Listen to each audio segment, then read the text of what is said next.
Woo! Hey everyone, this is Daryl from Daily Crypto Trade Signals, come to you live from Bangkok, Thailand. And we're seeing that right now the crypto markets we are not doing too good. They're down, down again. So we're seeing that right now Bitcoin is around about $19,907 in the house. And we're seeing Ethereum right now is down almost 2% from overall. And what we're seeing that Bitcoin is forming a nice cup and handle pattern on the hourly chart. So that could see that Bitcoin could definitely be breaking out to the upside pretty soon. So that is okay from that perspective. But what is going on with the crypto markets? We're seeing that right now that crypto is really being affected by the broader markets and the macroeconomic storm that's going on with inflation. We've got the CPI data coming out on July 13th. So that's going to definitely have some impact on the crypto markets and the broader markets. And why are we seeing this whole crypto contagion? And a lot of it is we're seeing a lot of downside action on Bitcoin and cryptocurrencies, and that is really because of the macroeconomic storm that's happening. We got inflation. We're about to go into recession. We've got the rate hikes that are going to be coming as well. We got the July 13th CPI data that's going to happen. So all of these catalysts out there are really putting a negative influence, a negative spin on cryptocurrency from that perspective. So we're seeing that everything is going down, but we did see that there was some recovery yesterday for Bitcoin. We did see that Bitcoin yesterday, it did get as high as almost 21,000,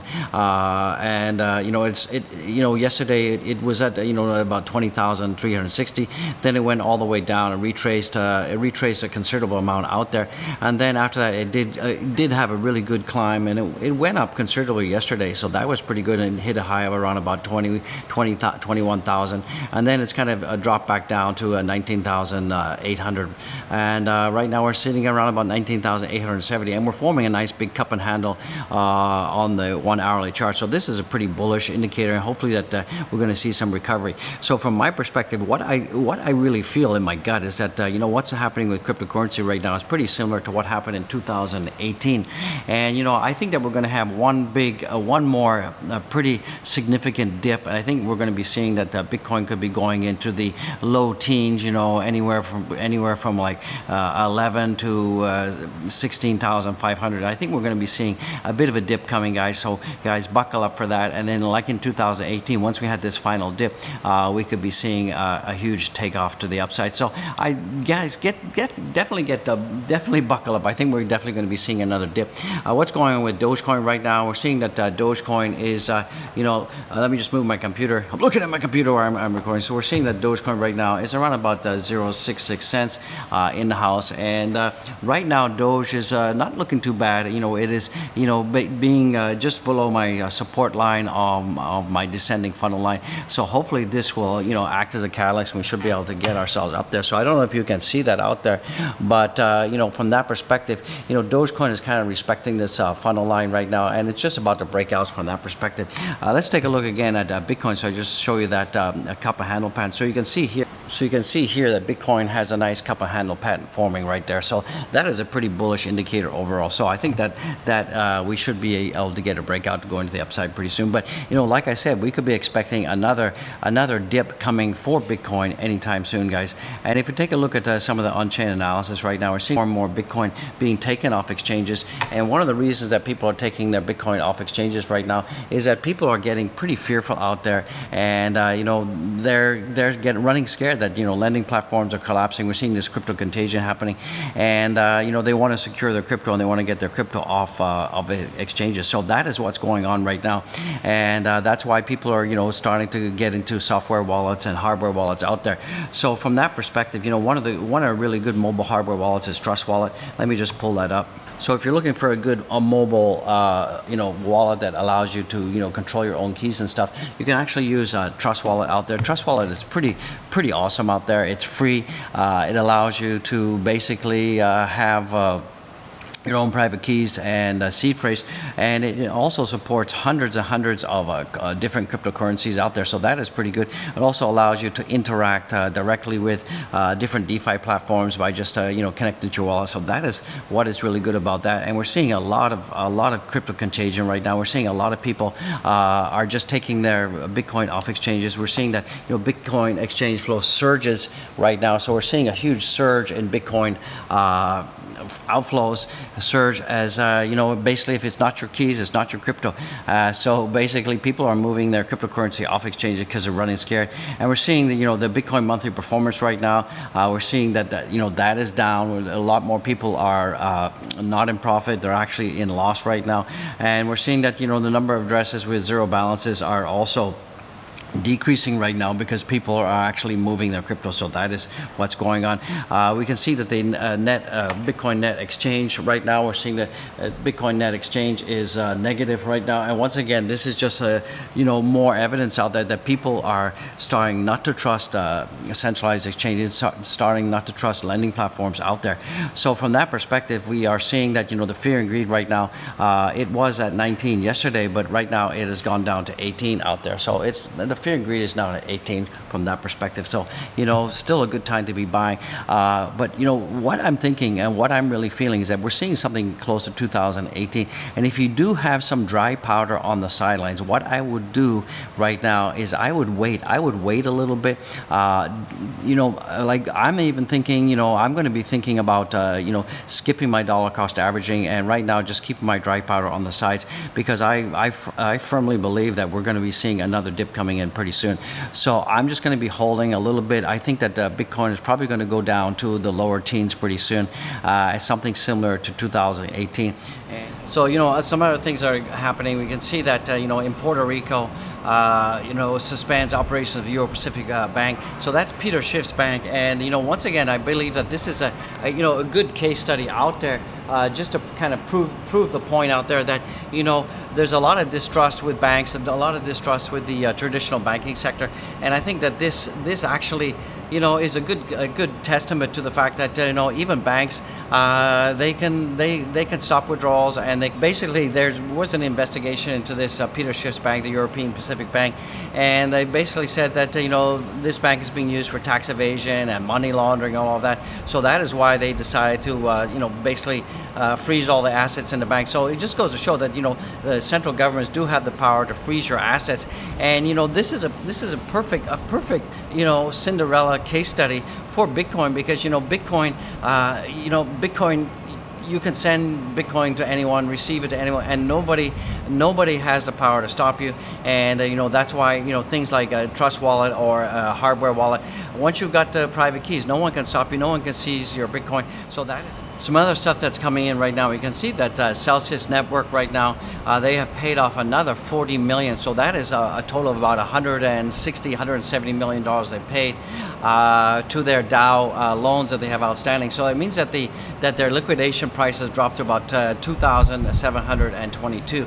So that is pretty good. So I don't think there's going to be much chance of at that price, I don't think there's going to be much chance of Celsius position being liquidated out there. So the question that I want to know is where are they getting the money from, from that perspective, and could we be seeing that Celsius platform does start to open up withdrawals and this and that. So it's looking pretty positive for Celsius right now. I mean, as of right now, there's been no real updates from them. We don't know what's going on out there from that perspective.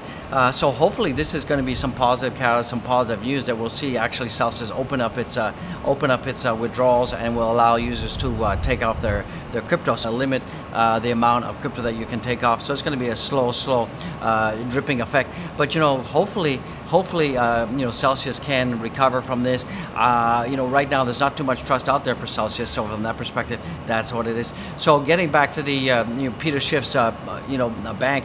Peter Schiff has been crying up a storm like crazy. You can see here in his tweets, he's just been, Peter Schiff has been just ranting like a madman out there, saying that they did have a license and that they applied for the license, and the $700,000 fine is not fair, and that they weren't doing money laundering, that their bank wasn't doing tax evasion. So it's basically a denial story. And Peter Schiff, he's been a huge big Bitcoin bear out there. He hates Bitcoin. So I think this is just his bank failing is just a more and more evidence out there that banks can hold your assets, banks can control you, just like lending platforms, just like centralized exchanges. If you don't own the private keys, guys, they can control your crypto. So that is why it's so important that you need to secure your crypto right now. And just right now crypto is really not doing too good. Crypto is really sucks, and it's crypto is not failing. What is happening is we're seeing that because of macroeconomic factors out there, like I talked about time and time again, that is what is drawing down crypto. So the reason that crypto is collapsing is not because of crypto. There's still a lot of great projects, there's still a lot of great opportunities out there, but what we're seeing is that the economic climate that's surrounding crypto, like the broader markets, like inflation, like rate hikes, the fact that the Fed is mismanaging the money. We're seeing that the euro, is collapsing. We're seeing the DXY is going to the roof. So all of these things are not helping. But I think that eventually people are going to start to realize, and they're going to start to shift more and more of their assets to cryptocurrency. And when that happens, we're going to see a huge meteoric rise of cryptocurrency and the whole space in general.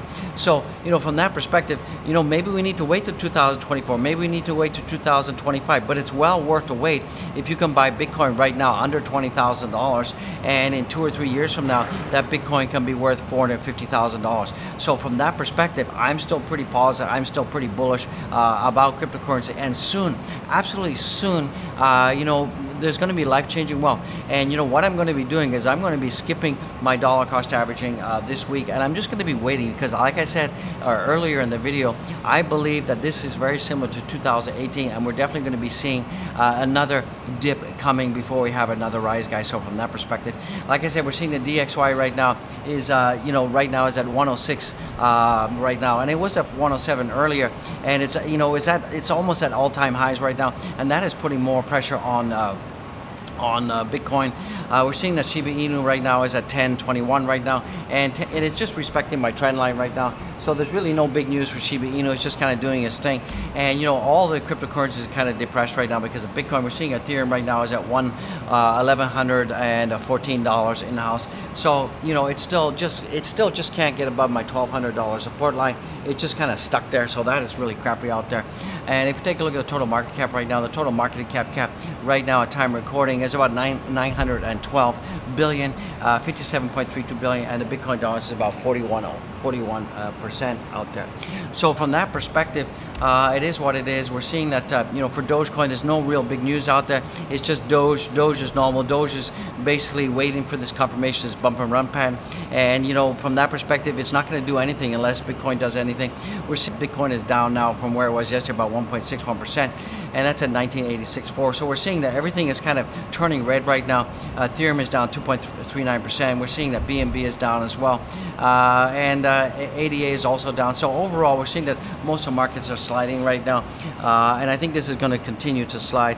If we take a look at the Asian markets right now, so the Asian markets right now are looking pretty negative. You can see that the Asian markets are looking like crap out there. So that's probably not going to be too good for the U.S. future. So if we look at the pre-markets again, also we're seeing that the pre-markets are also down as well. So we're probably going to have a little bit of a bleed out when the markets open today in the U.S. So overall, what's dragging down crypto right now is a macroeconomic environment. It's not crypto per se. Sure, we've had Luna Tuna, we've had some lending platforms that have gone bust. But from that perspective, I think that is a good thing that we're washing out all of these idiots and all these boneheads that just don't know how to manage and have no risk management out there. And we're seeing that also it looks like Nexio as well has made a play to buy Vault. Let's see if this is true or not, because Nexio did go out and say they're going to buy Celsius when Celsius first collapsed. So I'll believe it when I see it, guys and gals. So from that perspective, I believe that soon we're going to see a recovery. I believe that we're going to see a little bit more of a bleed out. We could see the Bitcoin going in the low teens, and then from that perspective, we could start to bounce to the upside. So keep on keeping on. Typically, July is a very positive month. So far, we don't know what's going to be happening with July, and you just kind of have to hold and buckle up, guys. I wish I had more positive news. I wish I had more definitive news, but get ready for another downward spiral for Bitcoin in the low teens. And then once we finally get down there, we should start to see a huge bounce to the upside. So soon, something positive is going to happen, guys. So go down there and smash the links and check out the links. Don't forget to boop the like, subscribe if you would, and show some love for the OG. I appreciate it. So I wish I had better news, but I don't. But soon things are going to get better, guys. So peace out, guys. I'll see you in the next one.